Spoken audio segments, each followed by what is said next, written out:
Mateo capítulo 1, versículo 21, dice la palabra de Dios: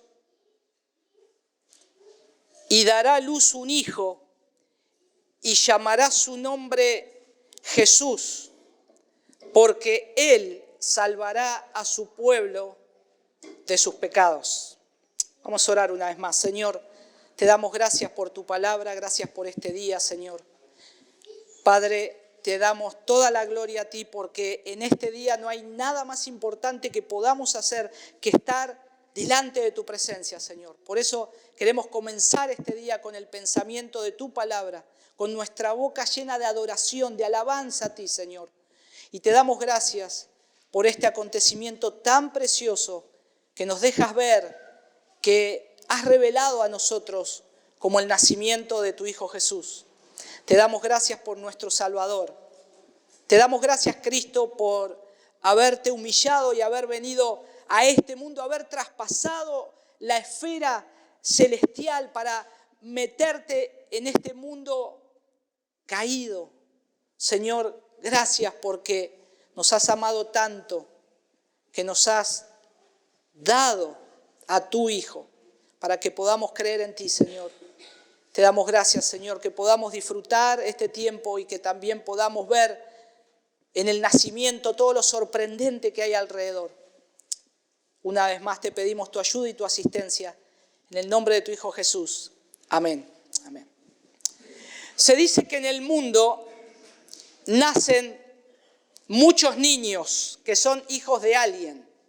Hay una estadística mundial, hay una página que mide las estadísticas mundial que tiene el nombre como de métrica mundial o metro mundial. Se puede encontrar en inglés, pero ahí dice estadísticas casi certeras de cuántas personas nacen cada día. Y según estadísticas dice que nacen 270.000 personas cada día. 270.000 personas cada día. Pero a su vez también mueren 115.000 personas cada día. Y esto tenemos que contar, no solo los de muerte ya siendo ancianos por enfermedad, sino también aquellos niños que nacen y después mueren, ¿no es cierto? Pero podríamos decir que, y esta estadística dice que cada 24 horas la población mundial crece más de 150.000 personas. Más o menos es un promedio de lo que da, ¿no? De los 270 a menos 115 que mueren, entonces más o menos ellos dicen el promedio general es 150.000 personas al día. Por eso también esto tenemos que descontar tragedias o no sé, como pandemias o cosas. La población mundial va creciendo y también la preocupación que hay mucha gente en el mundo y hay muchos que piensan que tendría que haber tipo como un exterminio porque sería bueno, ¿no? Bueno, mentes que obviamente no tienen a Cristo. Y a veces genocidios que se arman, ¿no? Como los que se armó en la época de Hitler, una exterminación y masiva. Entonces, pero en promedio nacen muchas personas. Ahora, cuando nosotros, no sé si algunos, bueno, muchos de nosotros han tenido la posibilidad de estar en el nacimiento de nuestros hijos. Y cuando nacen nuestros hijos es algo precioso, porque entran dentro de las estadísticas de los 270.000, pero ese hijo único es único, ¿no? Ese hijo, para nosotros no nos importan los otros 269.000. Me importa este, es mi hijo. Y es el más precioso de todos. O mi hija, la más preciosa de todas. Dejo los 269.000. Es especial. Y a su vez, bueno, puede ser un hijo, puede ser un nieto o un sobrino, pero lo recibimos con mucho amor, ¿no? Nos alegramos, nos alegra la venida de un hijo. Y nosotros tenemos acá en el relato que de la misma manera la encarnación de Cristo es digno de adoración porque este fue un niño que nació o un hijo que nació diferente al resto de todos. El nacimiento de Cristo fue diferente al resto de todos los nacimientos que se pudieron gestar ese día que nació nuestro Salvador. Si bien Él nació en una fecha específica y aún así Él sigue siendo, recordamos esta fecha en todo el mundo, pero Él sigue siendo el más olvidado de todos. Así como pasó esa noche en Belén de Judea, hoy nos olvidamos del Señor y armamos toda una celebración donde estamos pensando más en la comida o con quién la vamos a pasar que en el hecho de que Cristo nació. Y sacamos el foco. Y eso nos tiene que llamar la atención, porque nosotros tendríamos que aprovechar para poner el foco en la adoración a ese niño que nació, porque fue totalmente diferente al resto. Y cuando nos ponemos a ver que el misterio de la encarnación de Cristo es digno de adoración, más bien que de investigación, nosotros vemos acá en el Evangelio que, y esto es llamativo, porque de los 4 evangelios, Mateo y Lucas solo relatan el nacimiento de Jesús. Marcos arranca con el ministerio de Jesús y Juan ya arranca con el bautismo de Jesús. Sin embargo, Mateo le pone el ojo al nacimiento de Jesús y lo va a empezar a ver desde la perspectiva de cómo lo vio María. Mientras tanto, Lucas lo empieza a ver más detalladamente. Lucas empieza a hablar de los familiares, empieza del nacimiento de Juan el Bautista y lo que ocurrió, y es un diálogo precioso el de Lucas. Si ustedes tienen tiempo, lean en el día de hoy, si pueden, Lucas, y van a ver todo el relato, y el Magnificat de María cuando canta el Señor es precioso, es precioso. Pero nosotros hoy estamos acá y nosotros vemos que, como Jesús le dijo también a Nicodemo, que no sabemos cuál es el camino del viento, o cómo crecen los huesos en el vientre de la mujer encinta, como dice Eclesiastés 11:5. No sabemos cómo se forma. Mucho menos podemos saber cómo fue formado el cuerpo de nuestro Salvador, ¿no es cierto? De la Virgen María. Porque esto no fue una concepción normal como ocurre cuando una mujer queda embarazada, que tiene un esposo, conciben los dos, y ahí ya se empieza a gestar ese embrión. Acá este nacimiento comienza a ser diferente desde la concepción, porque María era una joven muchacha desposada que todavía no estaba viviendo con su esposo José. Todavía no había tenido ninguna relación íntima con José. Por lo tanto, ya la gestación y el nacimiento de Jesús no fue un nacimiento normal, pero Lucas capítulo 1, versículo 35 lo dice más claramente, porque cuando se le anuncia a María lo que va a pasar, ella se pregunta, ¿cómo puede ser esto así? ¿Cómo puede ser de que nazca un hijo en mi vientre si yo no tuve relación con mi esposo? Y entonces ahí el ángel le dice, lo que vas a concebir es del Espíritu Santo, y el que va a formarse dentro tuyo va a ser llamado Hijo de Dios. Por lo tanto, esto no tiene una obra humana en parte, es una obra sobrenatural. Es como que la presencia del Espíritu Santo la iba a cubrir a María y ella iba a quedar embarazada. Es como cuando Dios creó el mundo, es algo sobrenatural. Él forma cosas de la nada casi. Es como que Él tiene el poder de ser formado el cuerpo de Jesús y unido también a la persona del Hijo de Dios, pero lo que nosotros tenemos que ver, Él tiene el poder para poder tomar una célula viva y poder comenzar una obra dentro de una mujer, de una joven mujer. Una mujer como María, una mujer piadosa, una mujer en la cual ella tenía temor del Señor. María, mis hermanos, no era una mujer cualquiera. Era una mujer joven, piadosa. Era una mujer que amaba al Señor, tenía temor del Señor. Y el Señor la escoge para llevar en su vientre al Salvador. Imagínense, hermanas, ustedes que quedaron embarazadas. Imagínense si es precioso llevar a un hijo dentro del vientre. Imagínense que pase eso y el Señor les diga, el que va a nacer es el Salvador del mundo. Tremendo, tremendo. Porque no es cualquier hijo el que va a nacer, sino que va a ser alguien totalmente diferente. Y la concepción comienza de una forma sobrenatural. Entonces, Mateo nos cuenta acá el nacimiento desde la perspectiva de María. Noten que también nosotros tenemos que ver que ese cuerpo de Jesús fue formado en el vientre de María y que María era la madre de Jesús. Y ella dice que estaba desposada. Miren un poquitito más arriba, ahí en Mateo capítulo 18. El nacimiento de Jesucristo, dice, fue así. O dice la Biblia de las Américas, el nacimiento de Jesucristo fue como sigue. O sea, este relato nos está diciendo Mateo, lo está poniendo no solamente en el orden, sino que nos está diciendo, el nacimiento de Jesús fue único. Fue único. Y comenzó de la siguiente manera. Estando su madre María desposada con José, antes de que se consumara el matrimonio, se halló que había concebido por obra del Espíritu Santo. María, la madre de Jesús, estaba desposada. O sea, ¿qué quiere decir eso? Estaba comprometida a casarse. Ya pronto se iba a casar. Estaba comprometida a casarse con José, pero sin que hubiese llegado todavía a convivir juntos. Ella queda embarazada. Ahora, una mujer piadosa, con buen testimonio, temerosa de Dios, queda embarazada y el niño que lleva adentro va a empezar a crecer en la panza. ¿Y cómo va a explicar a los familiares que este niño que tiene en la panza no es de José? Y que inclusive ella queda embarazada antes de estar con José. Un escándalo.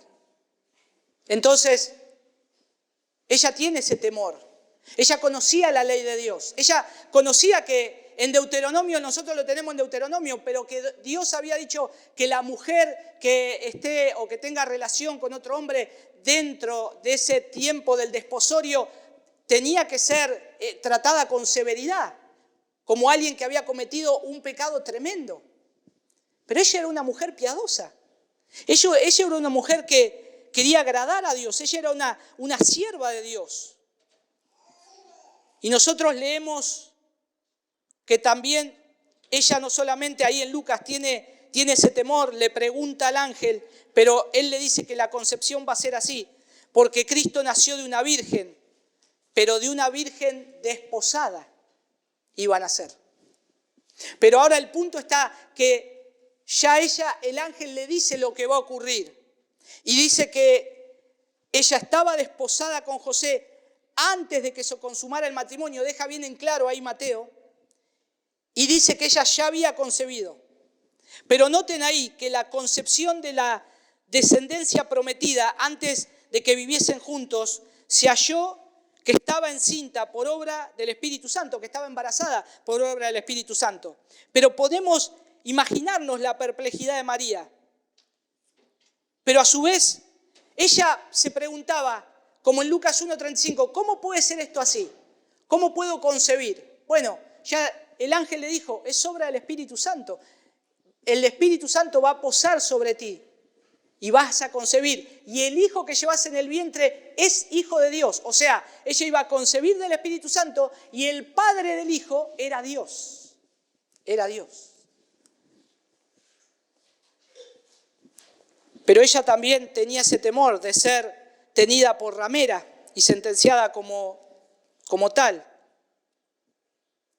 Pero sin embargo, ninguna mujer, desde que Dios creó a Eva, ninguna mujer fue tan digna como María.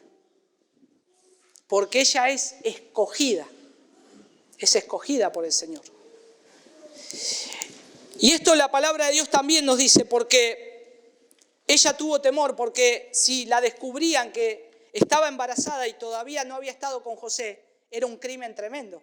Pero a su vez también vemos que no solamente ella tiene como ese temor o se puede angustiar, sino que ella estaba segura que era inocente, porque lo que había ocurrido era un diálogo en privado entre ella y el ángel del Señor. Y entonces, ¿cómo iba a demostrar esto? ¿Cómo lo iba a demostrar a otros? Y entonces ella estaba en ese estado de preocupación, pero también de inocencia, pero ella encomendó la causa al Señor. ¿Y qué fue lo que dijo María? He aquí tu sierva, que se haga tu voluntad. Ella no tenía temor, era una sierva del Señor. Ella estaba entregada al Señor. Pero ella sabía que lo que el Señor estaba haciendo estaba bien, aunque parece ilógico. Y no nos pasa a veces que a veces hay cosas que el Señor empieza a hacer y decimos, Señor, pero esto como que no tiene sentido. Pero si el Señor está obrando, tenemos que quedarnos tranquilos. Él está a cargo de todo.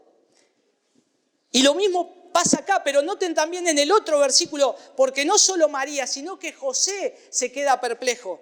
Dice el versículo 19, y José su marido, siendo un hombre justo y no queriendo difamarla, quiso abandonarla en secreto. Es claro, vas a tener un hijo que yo todavía no tuve una relación con vos para que quedes embarazada. Pero hermanos, José no era un hombre cualquiera tampoco. José era un hombre temeroso de Dios. José era un hombre en el cual él temía al Señor. Por lo tanto, lo que nos dice acá, y nosotros vemos que por una parte no podía creer que su virtuosa esposa cometiese tan descaro, ¿no? José dirá, ¿cómo mi esposa María, una mujer piadosa con buen testimonio, tuvo relaciones con otro y quedó embarazada? ¡Qué descarada! Pero José no quería pensar eso. José no quería estar poniéndose en su mente esos pensamientos. Por otra parte, José también sabía que ella era una mujer piadosa. Y es como que tenía cuidado de eso también. ¿Por qué tenía cuidado? Porque se nos relata en el Evangelio, tanto de Mateo como de Lucas, que él no tomó una decisión apresurada. Se nos relata que el pensamiento de él hacia ella era un pensamiento cuidadoso por la decisión que tomó. Porque noten que dice ahí la palabra de Dios, y José su marido siendo un hombre justo, no siendo cualquier hombre, un pagano, sino que era justo delante de Dios. No solamente guardaba la ley de Dios, tenía temor del Señor, esperaba también aún al Mesías. Pero noten que dice, y no queriendo difamarla. Y no queriendo difamarla. O sea, José era un justo y lo que quiso es, no quiso exponerla a difamación públicamente. Él lo podía hacer, pero él no quiso hacerlo. Él fue más cauteloso. José fue más cauteloso. Porque el extremo que procuró evitar, que no quería denunciarla, aunque podía hacerlo, porque Deuteronomio capítulo 22 decía que la mujer que haga tal cosa había que exponerla y esa mujer tenía que pagar por ese crimen. Era como un crimen. Y entonces, ahí dice, quiso dejarla, abandonarla en secreto. ¿Qué fue lo que sucedió? José no quería exponerla al vituperio a ella, entonces lo que hizo fue tomar la otra parte de lo que también dice la ley en Deuteronomio 24:1, quiso dejarla en secreto, como pedir carta de divorcio porque no está de acuerdo con ciertas actitudes. Eso era. Entonces, por eso dice secretamente, la quiso dejar, la quiso abandonar. Él debe haber dicho, yo no voy a convivir con una mujer que tiene un hijo, que no sé de quién es, pero a su vez tengo una duda, porque ella es una mujer piadosa. Entonces, él ya pensó hacer esto, no lo hizo, pensó, porque dice quiso dejarla. Todo eso se gestó. Sin embargo, nosotros vemos que José, un hombre justo, José es tratado como el hijo de David en la genealogía de Mateo. Para que nosotros tengamos en cuenta quién era José, el versículo 16 nos dice, José dice, Jacob engendró a José, el marido de María, del cual nació Jesús llamado el Cristo. Noten que lo pone ya como, vos sos el Padre, Él va a ser el Padre, Él es el Padre. También en la parte carnal de la crianza de Jesús. Pero el que lo iba a concebir, o la que la iba a concebir, era María. Ahora, José, ahí en Mateo dice, pero mientras pensaba en esto, dice el versículo 20, ¿prestaron atención a eso? Mientras él meditaba en esto, mientras pensaba en dejarla, decir, bueno, ya, voy a pedirle carta de divorcio, no la voy a difamar, no le voy a decir que tuvo relación con otro para que no la liquiden, sino que mientras pensaba en esto, dice he aquí que se le apareció en sueños un ángel del Señor, diciendo, José, hijo de David, no temas recibir a María tu mujer, porque el niño que se ha engendrado en ella es del Espíritu Santo. Imagínense, hermanos, la tranquilidad de José. Debe haber sido, ¡fua! Tremendo, me saqué un peso de encima. Yo sabía, si ella era una mujer piadosa, yo sabía. Pero sin embargo, miren, en Mateo capítulo 1, entre el capítulo 1 y Mateo capítulo 2, hay 5 sueños que tiene José. Algunos dicen que José se la pasaba durmiendo. No, tiene 5 sueños. Este es uno de los sueños. Después hay otros sueños más en el capítulo 2 que lo va marcando ahí, de todos los sueños. Pero lo que le muestra acá y el que le dice y le confirma que lo que tiene María en su vientre es un niño diferente a todos porque es concepción del Espíritu Santo. Todas estas cosas son las que tanto María como José, pero se nos dice la palabra de Dios que María guardaba todas estas cosas en su corazón, porque la encarnación de Cristo es un misterio precioso. El Señor Jesús, el Dios encarnado, viene a atravesar la atmósfera del mundo pecador para estar entre nosotros. ¿Cómo puede ser esto? ¿Cómo puede ser que, como lo relata Juan, Él vino e hizo tabernáculo con nosotros? La presencia santa de Dios en un hombre. Cuando uno va en avión, y no sé si ustedes tuvieron la posibilidad alguno de ir en avión, y entra a esas ciudades donde hay mucho smog, ¿no? Perú es una de esas ciudades. México, capital, es tremendo, no se ve el cielo casi. Pero uno va en el avión y ve el cielo precioso, y de golpe el avión empieza a aterrizar y atraviesa esa densa nube y no se ve más el cielo. Y decís, ¿dónde entraste acá? ¿Qué están quemando? Bueno, es como que Jesús atravesó la densa nube esa de toda la miseria de nosotros y vino a habitar en el vientre de una mujer. Y ahí empieza a gestarse, y ahí empieza a crecer. Pero ahora José lo comprende, porque lo que concibió es del Espíritu Santo, o sea, no es por obra natural. El Espíritu Santo, que es como un agente ejecutivo de la trina deidad, llevó a cabo la creación del mundo también, ahora pone al Salvador del mundo en el cuerpo de una joven mujer. Por eso Hebreos capítulo 10, versículo 5 dice que se le dio cuerpo a ese Salvador. Se le había prometido cuando dice, aquí vengo. Y es el Hijo de Dios, pero al mismo tiempo participa también de la sustancia de su madre hasta el punto de Lucas capítulo 1, versículo 42, dice que es fruto del vientre de María. Porque él recibió los cuidados de su madre. Si, la palabra de Dios dice, mi embrión vieron tus ojos. Pero él ya estaba conectado a esa madre y la madre le daba todo lo necesario para crecer. Como una madre le da cuando está embarazada de cualquier bebé. Y le tiene que dar los primeros cuidados cuando nace también. Jesús tuvo que ser abrazado por su mamá, amamantado por su mamá. Tuvo que ser dado ese amor por su mamá como cualquier bebé. Pero era un hijo totalmente diferente. Era un niño totalmente diferente. Es el Hijo de Dios, pero al mismo tiempo participa de esa sustancia. Las leyendas nos cuentan casos de quienes vanamente pretendían haber concebido por obra de un poder divino. Me llamó mucho la atención y me quedé con uno de ellos, con Alejandro Magno. Alejandro Magno, la madre dice que había sido como una concepción divina casi, como la de Cristo. Y lo quería poner en ese punto, pero nadie concibió en realidad de esta manera, sino que solamente fue nuestro Señor Jesús. Nuestro Señor Jesús. Es como ahora se idolatra a Messi, ¿no? El Mesías. Es un buen jugador de fútbol y damos gracias a Dios que haya nacido en nuestro país. Pero no vino a salvar a nadie. No tiene tal poder. Pero el corazón del hombre tendiente a ser ídolos continuamente, siempre tiene que hacer un ídolo, ¿no?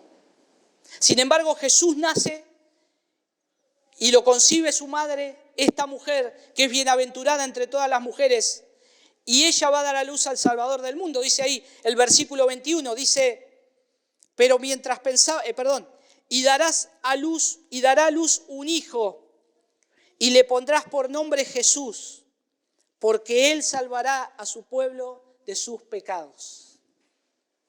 Por eso empecé con este versículo, porque creo que es el versículo central de este contexto de Mateo capítulo 1, podríamos decir a partir del 18 en adelante, porque es el nacimiento de Jesús el que es importante.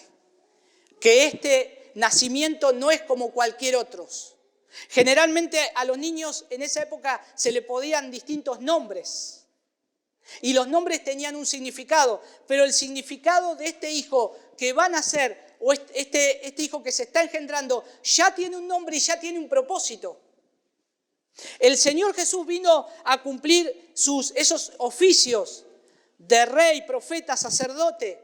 Sin embargo, el nombre de Jesús es un nombre que es muchísimo más extenso. Mateo luego se va a encargar de poner que el nombre de Jesús y el nacimiento de Jesús, por lo menos más de 12 veces, dice Mateo, para qué Él nació o por qué Él nació. Y a lo largo de los 4 evangelios, o a lo largo del Nuevo Testamento, podríamos decir, más de 50 veces se nos dice que han hablado acerca del propósito del nacimiento de Jesús. Y yo creo que nosotros en esta época, no solo en esta época, sino que todo el tiempo tenemos que estar pensando por qué Jesús vino al mundo. Cuando le predicamos a otros a Cristo o le predicamos de Cristo, nosotros le hacemos esa pregunta: ¿vos sabés por qué nació Jesús? ¿Sabés cuál es el propósito? ¿Por qué vino a este mundo? Pero es lo que nosotros tenemos que tener en claro acá entre nosotros. Porque si no lo tenemos entre nosotros en claro, ¿cómo lo vamos a ir a hablar al mundo? ¿Cómo van a creer? ¿Cómo van a comprender lo que estamos celebrando en estas épocas? El nombre que le habían preparado, dice, habían de llamarle Jesús. Dice ahí, llamará su nombre Jesús, y en hebreo es Yeshua, pero a su vez es un nombre lo cual significa que Jehová es el ayudador, o es el que salva. Pero ese es el nombre de él, es el mismo nombre que Josué. Y al cambiar solo la terminación para acomodarla a la lengua griega, Jesús. Y citando la Septuaginta, dice que Josué es llamado Jesús en Hechos 7:45. Es interesante, pero a su vez también en Hebreos 4:8. Pero nosotros vemos acá que Cristo es nuestro Josué. Si nosotros nos remontamos a pensar en el Josué del Antiguo Testamento, Josué tomó una tarea importante y él fue el que llevó adelante esa conquista y que llevó adelante al pueblo para librarlo. Pero eso era temporario, eso era todo sombra de lo que iba a venir. Ahora iban a ser un Jesús, el cual los iba a salvar no por un tiempito, sino que iba a salvar no solamente al pueblo de Dios, sino también a todos los gentiles. Iba a salvarlo, iba a librarlo por una eternidad. Por eso es importante el nacimiento de Jesús. Él es el Salvador. Él hace por nosotros lo que la ley no podía. Y en todas las escrituras, los nombres que se dan muchas veces como significado, también el carácter, como les decía, lo hace en relación ahora a la revelación de Dios a los hombres, cuando le dice acá, porque lo que está diciéndole que es este Mesías que va a nacer es el que se prometió en el Antiguo Testamento. Este es el que va a nacer, este hijo que es diferente a todos los demás. Y podríamos decir, es diferente a los 270.000 que nacen cada día, es diferente. Este hijo es totalmente diferente porque va a salvar a su pueblo de sus pecados. Pero noten que la revelación de Dios a los hombres y la revelación de la venida del Mesías se desarrolla gradualmente. ¿Por qué gradualmente? Porque en Génesis capítulo 3, versículo 15, ya se nos dice ahí que van a ser alguien que le va a aplastar la cabeza a la serpiente. Y a su vez, todo el panorama de la redención nos va apuntando a ese que va a venir, a ese que va a venir, a ese que los profetas hablaron, a ese de quien dijeron. Y en el Nuevo Testamento lo va a ir diciendo. Este es el que prometió. Y acá Mateo lo dice. Noten ahí versículo 22. Todo esto sucedió para que se cumpliera lo que el Señor había hablado por medio del profeta, diciendo: he aquí la Virgen concebirá y dará a luz un hijo, y le pondrás por nombre Emmanuel, que traducido significa Dios con nosotros. Imagínense, hermanos, toda esta información en la vida de María y de José. Les debe haber explotado la cabeza. ¿Cómo puede ser? Ya el Señor pone dentro mío, en el vientre, algo que es sobrenatural. Pero ahora está diciendo que la presencia de Dios va a venir y va a habitar entre nosotros. Y nosotros lo vamos a ver caminar. Yo lo voy a llevar adentro de mi vientre, lo voy a parir y van a nacer y lo van a ver crecer. Por eso, cuando en Lucas se relata el nacimiento del Señor, es precioso. Porque no es un día cualquiera, ni tampoco es un niño cualquiera. El niño que nace ahora es un niño que empiezan a ocurrir cosas sobrenaturales. Sobrenaturales. Se abren los cielos, se aparecen multitud de ángeles cantando, el ángel anunciando a María, a José, y fue un espectáculo tremendo. Por eso la Navidad verdaderamente es algo precioso. La natividad de nuestro Señor es algo que nosotros no solo tenemos que cobijar y abrazar, sino tenemos que disfrutarla. Y tenemos que festejarla de una manera que nosotros sepamos lo que ocurrió. Porque ya esto no es de con quién nos juntamos o de qué comemos, sino que esto es, vino Dios al mundo, habitó entre nosotros. Pero como dice Juan también, los hombres amaron más las tinieblas que la luz. Y todo esto sigue hoy. Se es manifiesto una vez al año que un día nació Jesús el Salvador. Y la gente, en vez de buscar al Salvador y el propósito, se va tras cosas vanas. Lo mismo que en Belén. Ese día pasa desapercibido. El Hijo de Dios nace en un lugar sucio, con todas las infecciones que uno pueda tener en un lugar de parto, la mujer pueda tener. No había asepsia ahí, no había nada. Era un lugar inmundo, nace el Salvador, despreciado de los hombres. Noten que dice ahí, Él salvará. ¿A quién salvará? ¿Va a salvar a su pueblo solamente? No, Él va a salvar a los hombres de sus pecados. No solamente a su pueblo, sino a todo el que cree. Como dice Juan 3:16, es el que cree, a todo el que cree. Y la salvación hoy está, para nosotros hoy, para aquellos que niegan a Jesús, rechazan a Jesús. Está.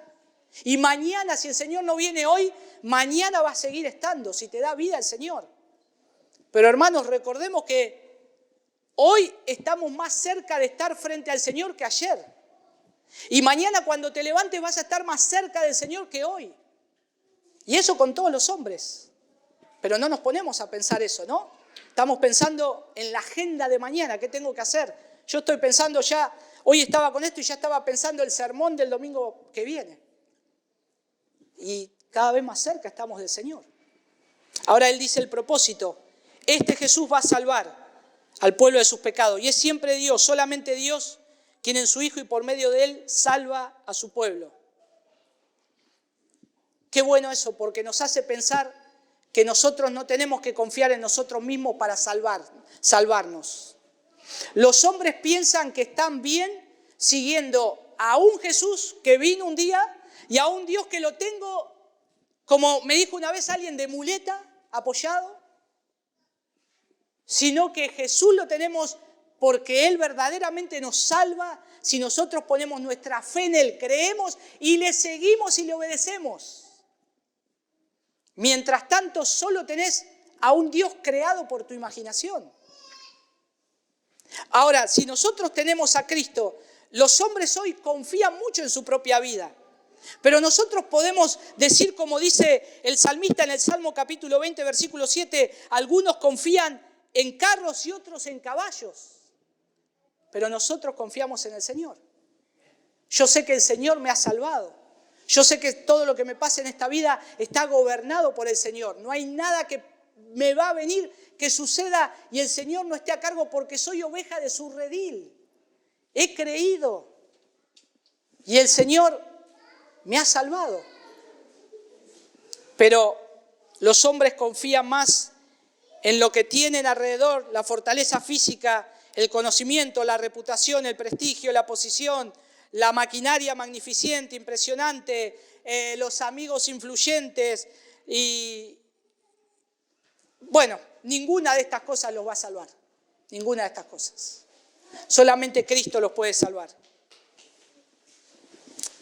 Fíjense y veamos por qué es importante lo que significa ser salvo.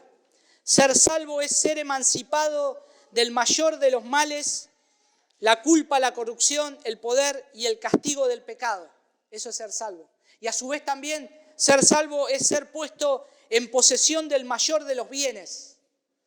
Ser puesto en el mayor de posesión de los bienes. Aunque en este pasaje nosotros lo vemos ahí en el versículo 21, lo que dice el significado, porque Él salvará a su pueblo de sus pecados.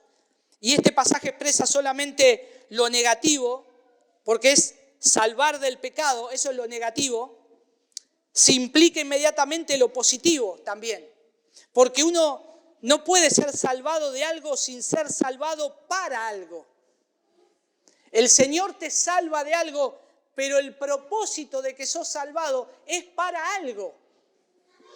Y el propósito de ese algo que el Señor te salva de tus pecados, pero la verdadera felicidad, la paz con Dios, que sobrepasa todo entendimiento, la libertad, el gozo inefable y lleno de gloria, oraciones contestadas, testimonio efectivo, la seguridad de la salvación, todo eso es parte del paquete de la salvación. Todo eso viene con la salvación. Verdaderamente una persona que es salvada y que está en Cristo, que verdaderamente entiende el nacimiento de este niño diferente y lo abraza en fe, verdaderamente comienza a transitar la felicidad. Mientras tanto, todo lo que tiene, si no lo tiene a Él, no tiene nada. No tiene absolutamente nada. Versículo 22 dice, y es interesante porque dice, todo esto aconteció. Todo esto aconteció para que se cumpliera lo que el Señor había hablado por medio del profeta diciendo. Todo esto aconteció, lo dice de una manera como un hecho histórico, ¿no? Como que alguien está diciendo, bueno, esto ya estaba escrito. Todo esto aconteció porque ya tenía que acontecer. Y eso lo dice Mateo. Y versículos 22 y 23 nos muestra esta que es la primera de una larga serie de profecías a la que Mateo se refiere con el fin de mostrar que Jesús es realmente el Mesías largamente esperado. Mateo empieza con la genealogía para que puedan ver los judíos que Jesús es el Mesías que están esperando. Miren, chequeen el historial de dónde van a ser el Mesías. Y viene del linaje de José. Entonces, eso tiene sentido. Pero a su vez, hay un montón de cosas que suceden, porque versículo 23 dice, Dios viene a habitar entre nosotros. ¿Y cómo habitó Dios entre nosotros? Bueno, ahí yo les dije que en Jesús se cumple el Antiguo Testamento y solo ahí en Mateo hay 12 anuncios sobre el cumplimiento.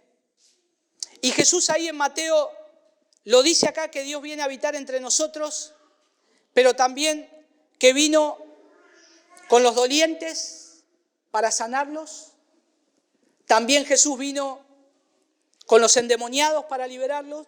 Vino con los pobres de espíritu. Mateo capítulo 5, todo el sermón del monte. Con los pobres de espíritus, con los quebrantados, con los humildes. para bendecirles, con los afanosos, para liberarlos de su afán. Mateo dice, en Mateo 7 también, con los que juzgan, con los que estaban diciendo, hagan todo esto para obtener el favor de Dios. Y Mateo dice, vino para ellos, para decirle que lo que están haciendo no está bien. Vino también para traer ese juicio, para advertirles que ellos se tenían que arrepentir también.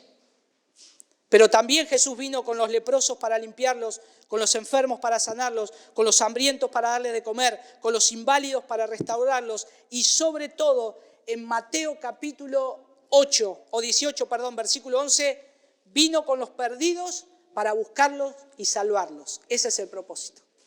Yo creo que de toda esa lista que nombré, este es el propósito principal. Jesús vino para salvarnos. ¿Para salvarnos de qué? Librarnos de nuestros pecados, pero salvarnos de la ira venidera, del juicio de Dios que va a venir. Hermanos, cada vez más cerca está el juicio de Dios. Y cada tanto vemos que el tribunal de Dios entra en sesión y ejecuta juicios en el mundo. Y hay una debacle, ¿no? Y ahí muertes. Pero un día va a venir ese gran juicio. Y por eso nació el Salvador. Finalmente, mis hermanos, yo creo que ahí como cantábamos, pero acá como dice el profeta en el versículo 23, ese Emanuel, quien aunque era infinitamente rico se hizo pobre, asumió nuestra naturaleza humana, entró en esa atmósfera contaminada de pecado, vino a habitar entre nosotros, atravesó la atmósfera de pecado sin ser manchado. Jesús habitó entre nosotros y Él no tuvo una milésima de pecado, ni un solo pensamiento. Sin embargo, Él vino a habitar entre nosotros. Qué difícil a veces pienso debe haber sido para Jesús, ¿no? Levantarse cada mañana y conocer el corazón de los hombres. Y vivir con hombres con labios inmundos. Siendo Él la presencia de Dios. ¡Qué amor, hermanos! ¡Qué amor! ¡Qué amor que venga a sentarse con pecadores! ¡Qué amor que venga a salvarnos a nosotros! Que se haya cumplido esto. Que se haya cumplido las profecías, pero a su vez Él mismo nació también para tomar nuestra culpa, llevar nuestros dolores y nuestros pesares. Fue herido por nuestras transgresiones, molido por nuestros pecados. Fue al cielo a preparar lugar para nosotros. Envió su Espíritu en nuestros corazones. Gobierna todo el universo en favor nuestro. No solo hace intercesión a nuestro favor, sino que vive para siempre para interceder por nosotros, como dice el autor de Hebreos. Y a su vez, lo que Él lo hace para atraernos a nosotros, como dice Juan 14:3, a sí mismo. Es como que todo esto nos hizo para abrazar y decir, yo soy tu Salvador. Yo nací para esto. Y verdaderamente este es quien se hizo pobre, para que por su pobreza nosotros fuésemos enriquecidos. Por eso, hermanos, este Emanuel es Dios con nosotros. Es Dios con nosotros. Ya Jesús vino al mundo, ya Jesús murió en una cruz, ya Jesús resucitó y ya ahora nosotros tenemos todos los tesoros de Dios, toda la gloria de Dios la tenemos encapsulada en un solo nombre, Jesús. Jesús. ¿Cómo no vamos a amar a Jesús? ¿Cómo no vamos a seguir a Jesús? ¿Cómo no voy a rechazar todo lo que me ofrece el mundo por seguir a Cristo? Claro que lo voy a hacer, porque Él es el Dios con nosotros. Y no solamente Él es el Dios con nosotros, sino que es un niño totalmente diferente, el que ha nacido hoy, totalmente diferente al resto, y en el cual Él nos ofrece acercarnos al Padre. Qué privilegio tan precioso que tenemos. Cuando antes los del Antiguo Testamento tenían que esperar al sumo sacerdote para ver Dios qué decía. Nosotros tenemos acceso al Señor a través de la oración. Pero qué descuidado que es también, ¿no? Moisés, yo creo que si bajaría, o Josué, creo que a todos nos daría un montón de sopapos, ¿no? Lo que nosotros quisiéramos tener, lo tenés las 24 horas. Orar, el velo fue rasgado. Y ahora tenés acceso a Dios Y te quejás porque tenés que ir a orar. Cachetas, dale. Tenés la escritura completa. Nosotros íbamos hablando de revelación, de cosas. Tenemos la palabra y no la leemos. Otros 3 cachetazos más. Léela. Hermanos, disfrutemos este tiempo. Y disfrutemos no solamente que Jesús nació, sino también disfrutemos a Jesús en nuestra vida. Porque Él es nuestro Salvador. Pero a su vez qué precioso también es poder hablarle a otros, ¿no? De esto. Yo creo que este tiempo es un tiempo indicado, ¿no? El tiempo justo para hablarles a otros qué pensás de este niño que hoy está celebrando que nació. Vamos a orar. Señor, te damos gracias por tu palabra, siempre pertinente, siempre viva y eficaz. Señor, te damos gracias porque tú has nacido. Te damos gracias, Señor Jesús, porque has habitado entre nosotros y has vivido una vida sin pecado. Has muerto en la cruz y has resucitado, Señor, y todo eso lo creemos. Desde la concepción sobrenatural en esa joven mujer como María, hasta la resurrección, donde nos has mostrado que has vencido la muerte.